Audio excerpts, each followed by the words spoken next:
Ravi Teja versus Gopichand, आखिर कौन कौन तेलुगु सिनेमा का नंबर 1 स्टार। वैसे तो ये दोनों ही हैं फ्लॉप के बहुत बड़े खिलाड़ी, लेकिन फिर आज जान ही लेते हैं आखिर किसने दी सबसे ज्यादा फ्लॉप और किसने दी है सबसे ज्यादा हिट्स। तो चलिए जानते हैं दोनों की last 15 hits and flop movies के बारे में। तो रवि तेजा लेकर आते हैं अपनी 15वीं मूवी बंगाल टाइगर, एक एक्शन कॉमेडी फिल्म जिसमें दो हीरोइन तमन्ना और राशि को लेकर मूवी को बनाते हैं। पूरे 25 करोड़ के बजट में और कमाती है 38 करोड़ और रह जाती है एक एवरेज मूवी। तो वहीं दूसरी तरफ गोपीचंद भी लेकर आते हैं अपनी 15वीं मूवी मोगुदू, एक रोमांस ड्रामा फिल्म जिसका बॉक्स ऑफिस पर हो जाता है बुरी तरह पोपट, क्योंकि 10 करोड़ के बजट में बनकर मूवी कमाती है 7 करोड़ और बन जाती है एक फ्लॉप मूवी। तो पॉइंट मिलता है रवि तेजा को, क्योंकि गोपीचंद ने तो दे डाली है फ्लॉप मूवी। और फिर रवि तेजा लाते हैं अपनी 14वीं मूवी राजा द ग्रेट, लाते हैं एक एक्शन कॉमेडी फिल्म जिसमें करते हैं अंधे की एक्टिंग और ले जाते हैं ऑडियंस का दिल, क्योंकि सिर्फ 25 करोड़ के बजट में बनकर मूवी कमाती है 55 करोड़ और बन जाती है रवि तेजा के करियर की एक ब्लॉकबस्टर मूवी। तो वहीं गोपीचंद भी लाते हैं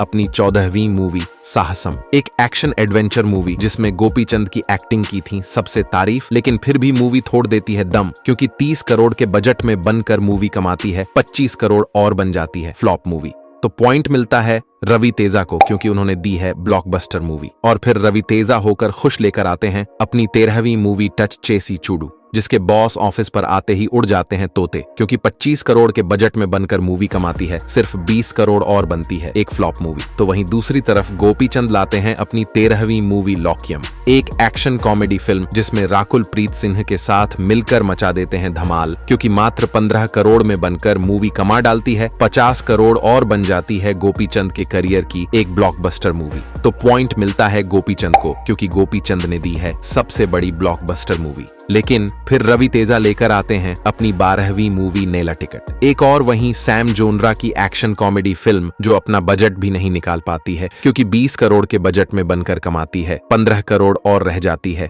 एक फ्लॉप मूवी। तो वहीं गोपीचंद भी लेकर आते हैं अपनी 12वीं मूवी जिल, एक एक्शन ड्रामा फिल्म जो लोगों आती है थोड़ी कम पसंद, क्योंकि 15 करोड़ के बजट में बनकर मूवी कमाती है 20 करोड़ और बन जाती है एक एवरेज मूवी। तो पॉइंट मिलता है गोपीचंद को, क्योंकि रवि तेजा ने तो दी है एक फ्लॉप मूवी। और फिर रवि तेजा की आती है 11वीं मूवी अमर अकबर एंथनी, एक और एक्शन कॉमेडी फिल्म जिसमें रवि तेजा इसी करते हैं एक्टिंग की हो जाते हैं थिएटर खाली के, क्योंकि 35 करोड़ के बजट में बनती है मूवी और कमाती है सिर्फ 20 करोड़ और बनती एक डिसास्टर मूवी। तो गोपीचंद लेकर आते हैं अपनी 11वीं मूवी सौख्यम, एक एक्शन रोमांटिक फिल्म जिसमें गोपीचंद अपनी एक्टिंग का ऐसा दिखाते हैं जादू, और सिर्फ 15 करोड़ के बजट में बनकर मूवी कमाती है 10 करोड़ और बन जाती है सबसे बड़ी डिसास्टर। तो यहाँ मिलता है दोनों को बराबर पॉइंट, क्योंकि दोनों ने दे डाली है सबसे बड़ी डिसास्टर। लेकिन फिर रवि तेजा लेकर आते हैं अपनी 10वीं मूवी डिस्को राजा, और जैसा नाम वैसा ही काम, क्योंकि 40 करोड़ के भारी बजट में बनती है ये एक्शन साईफाई फिल्म और कमाती है सिर्फ 30 करोड़ और बन जाती है एक बड़ी फ्लॉप मूवी। तो वहीं गोपीचंद की भी आती है 10वीं मूवी गौतम नंदा, एक थ्रिलर मूवी जो बनती है पूरे 30 करोड़ में, लेकिन पब्लिक होती है इससे थोड़ी ना खुश, क्योंकि मूवी कमाती है 25 करोड़ और बन जाती है एक फ्लॉप मूवी। तो दोनों को मिलता है बराबर पॉइंट, क्योंकि दोनों ने दे डाली है फ्लॉप्स मूवीज। लेकिन फिर रवि तेजा लेकर आते हैं अपनी 9वीं मूवी क्रैक, एक एक्शन थ्रिलर मूवी जो फाड़ डालती है बॉक्स ऑफिस को, क्योंकि मात्र 20 करोड़ के बजट में बनकर कमा डालती है 70 करोड़ और बन जाती है रवि तेजा के करियर की एक बड़ी ब्लॉकबस्टर मूवी की। तभी गोपीचंद भी लेकर आते हैं अपनी 9वीं मूवी ऑक्सीजन, एक एक्शन थ्रिलर मूवी जिसमें करते हैं कमाल की एक्टिंग, लेकिन फिर भी 30 करोड़ के बजट में बनकर मूवी कमाती है 15 करोड़ और बन जाती है सबसे बड़ी डिसास्टर मूवी। तो पॉइंट मिलता है रवि तेजा को, क्योंकि रवि तेजा ने दी है सबसे बड़ी ब्लॉकबस्टर मूवी। और फिर रवि तेजा लेकर आते हैं अपनी 8वीं मूवी खिलाड़ी, और जैसा नाम उसे उल्टा काम, क्योंकि 50 करोड़ के भारी बजट में बनाते हैं इस एक्शन थ्रिलर मूवी को और सोचते हैं कि इस बार भी मचाऊंगा बॉक्स ऑफिस पर धमाल, लेकिन मूवी कमाती है सिर्फ 25 करोड़ और बन जाती है एक डिसास्टर मूवी। और तभी गोपीचंद भी लेकर आते हैं अपनी 8वीं मूवी पंथम, एक एक्शन रोमांटिक फिल्म जो बनती है 25 करोड़ के बजट में और कमाती है 20 करोड़ और बन जाती है एक फ्लॉप मूवी। तो यहाँ एक पॉइंट मिलता है गोपीचंद को, क्योंकि गोपीचंद ने खाया है कम लॉस।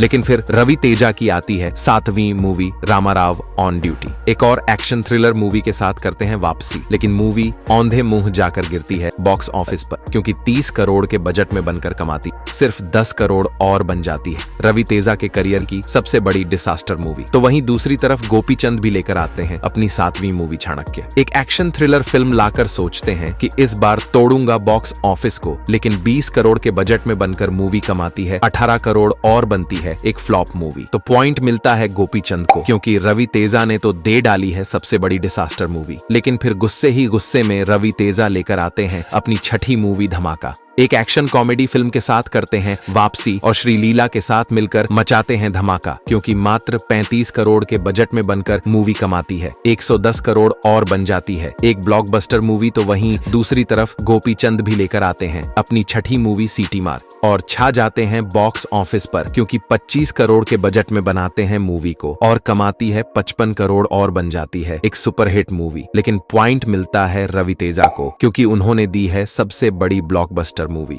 और फिर रवि तेजा की आती है 5वीं मूवी वॉल्टेयर वीरैया। चिरंजीवी के साथ मिलकर ऐसा करते हैं, धमाका की लूट लेते हैं बॉक्स ऑफिस को, क्योंकि 125 करोड़ के बजट में बनाते हैं मूवी को और कमा डालती है 230 करोड़ और बन जाती है एक ब्लॉकबस्टर मूवी। तो वहीं दूसरी तरफ गोपीचंद की भी आती है 5वीं मूवी आरा धुगुला बुलेट, एक एक्शन रोमांटिक फिल्म जो बॉक्स ऑफिस पर गिरती है औंधे मुंह, क्योंकि 25 करोड़ के बजट में बनकर मूवी कमाती है 10 करोड़ और बन जाती है सबसे बड़ी डिजास्टर मूवी। तो पॉइंट मिलता है रवि तेजा को, क्योंकि रवि तेजा ने दे डाली सबसे बड़ी ब्लॉकबस्टर मूवी और रवि तेजा लेकर आते हैं अपनी 4थी मूवी रावणासुर। एक और एक्शन थ्रिलर फिल्म बनाकर सोचते हैं इस बार मारूंगा बाजी, लेकिन 50 करोड़ के बजट में बनकर मूवी कमाती है सिर्फ 25 करोड़ और बन जाती है एक डिसास्टर मूवी। तो वहीं गोपीचंद भी लेकर आते हैं अपनी 4थी मूवी पक्का कमर्शियल, एक और वही एक्शन कॉमेडी फिल्म जो बनती है मात्र 15 करोड़ के बजट में और कमाती है 12 करोड़ और बन जाती है एक फ्लॉप मूवी। तो पॉइंट मिलता है गोपीचंद को, क्योंकि गोपीचंद ने खाया है कम लॉस। लेकिन फिर रवि तेजा की आती है तीसरी मूवी टाइगर नागेश्वर राव। इस बार उठाते हैं बड़ा कदम और बनाते हैं एक पेन इंडिया मूवी जिसका बजट होता है 50 करोड़, लेकिन बॉक्स ऑफिस पर कमाती है सिर्फ 52 करोड़ और रह जाती है एक फ्लॉप मूवी। तो वहीं गोपीचंद की भी आती है तीसरी मूवी रामाबनम, एक एक्शन ड्रामा फिल्म जो बनती है 20 करोड़ में और कमाती है सिर्फ 15 करोड़ और बन जाती है एक फ्लॉप मूवी।